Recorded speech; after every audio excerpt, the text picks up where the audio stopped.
Hi there, welcome to another adventure by Gary Ordog, MD. Alright, I'm going to tell you today how to tell the tide tables, and I will tell you what tide we're at, even though I'm 100 miles from the ocean. Okay, the secret here, and I'll show you the sky. I'm not using the moon. Of course, if I could see the moon, and it was above me, I could say, the moon the gravity is sucking the water, and that would make the high tide. But as you can see, it's all cloudy today, so I won't be using that sleight of hand technique. I have no idea where the moon is. I can tell you based on the tide that it's somewhere probably on the horizon.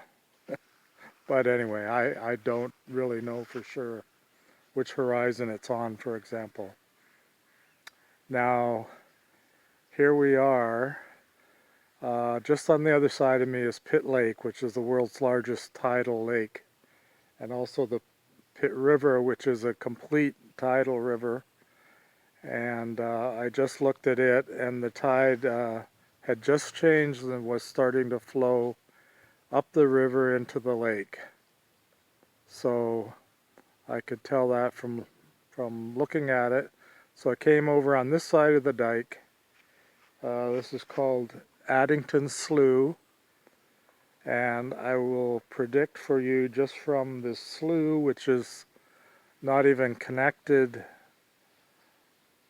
except by tiny little streams to the Pitt River and the Pitt Lake. But I will predict the tide for you, and here we are. Alright, where I was standing is dry land. Normally this is all underwater, especially at high tide. You can see the high tide line is approximately where I'm standing, or even higher at times. So there's probably 3 feet of water missing. That would make it a low tide, or somewhere near the low tide. And as I said, I just saw the tides turn out on the river, and I could see the waves flowing back into the lake from the river.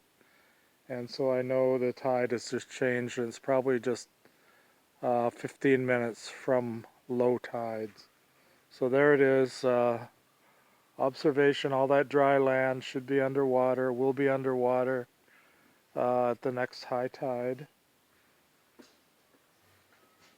So 6 hours, if I wanted to stand here and show you, it would probably be true. But anyway, I am predicting the tide levels 100 miles from the ocean just based on observation and not using the observation of the moon, which would be somewhat cheating or sleight of hand otherwise. Okay.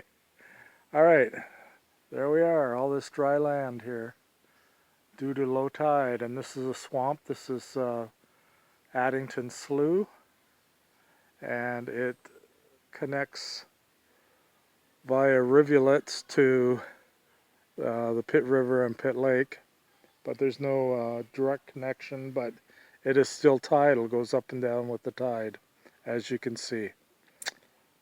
Okay, that is my tidal prediction from 100 miles away from the ocean, and how you can predict the tides, especially here in Pitt Polder and the Addington Slough and the Pitt River, Pitt Lake.